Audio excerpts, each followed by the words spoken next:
New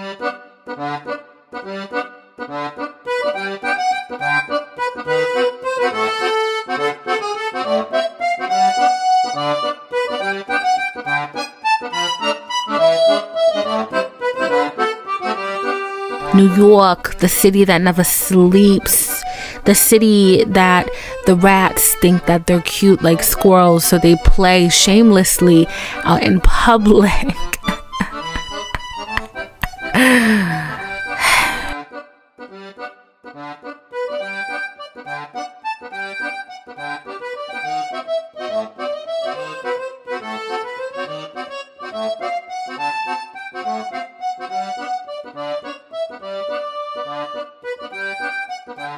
And then the air up here is horrendous. I'm sorry, I didn't mean to like complain, but like the air up here is really bad because y'all know I'm from Georgia.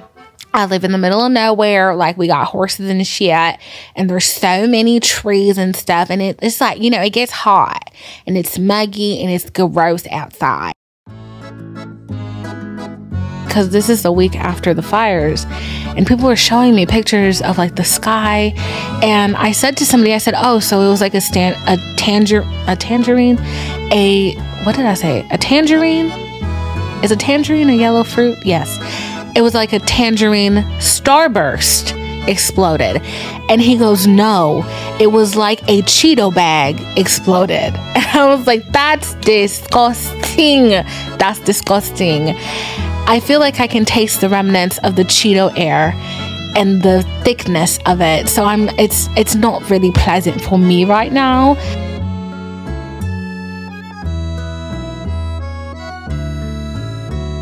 Oh, I went to a Kim Cattrall talk, and she is just so sexy. I get so excited seeing older women, as I'm 27, clearly, obviously. And I'm always afraid of like aging. Not, yes, I was gonna lie and say not because of how you're gonna look, but like I'm also, you know, black and Caribbean, so I really ain't got shit to worry about. It's still a terrifying thing to think about your own mortality and getting older and whatnot, but I always feel so much more at peace with aging and just getting older, and you know, my relationship status, my unwed, unkempt, unbarren womb. I'm always more at peace with those things when I see women who are like in their 50s, 40s, 60s, just like living their best fucking lives, just like having such an air of confidence about them and just being so sexy and so poised and so alive in who they are and in the moment. And like, it's like their feet are at one with the ground and the ground is moving to bring them where they are. And I love that. And so seeing her was like really nice to see.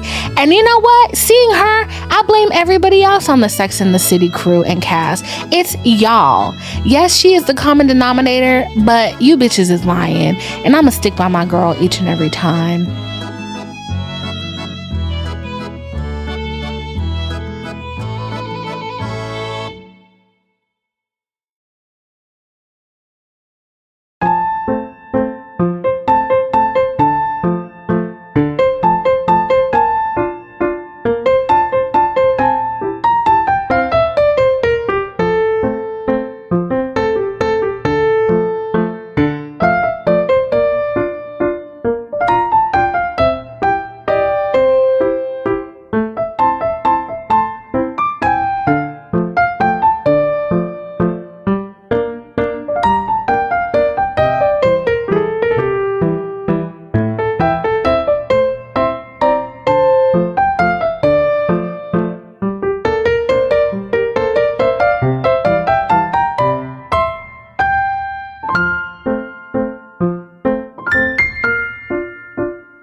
So I spent like a week crying and having panic attacks, and that was so much fun.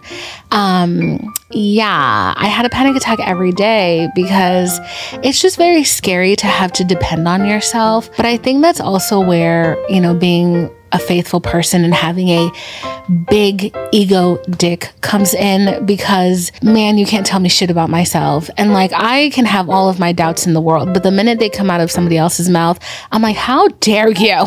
How dare you? I had to kind of treat myself like the other person who's voicing their doubts. And every time like a doubt comes out of my mouth, I'm like, Divine, don't say that. That's rude. How could you say that to Divine? Don't do that. Divine is working so hard, and it's so cruel of you to put doubts in her head. Don't do that. So it was a very scary time, but I think I'm more so starting to get into the motion of it. I've tried to keep myself busy because, you know, idle hands are the devil's playground. So I've tried to keep myself busy by thinking of new ideas, doing new things for the podcast, interviewing guests.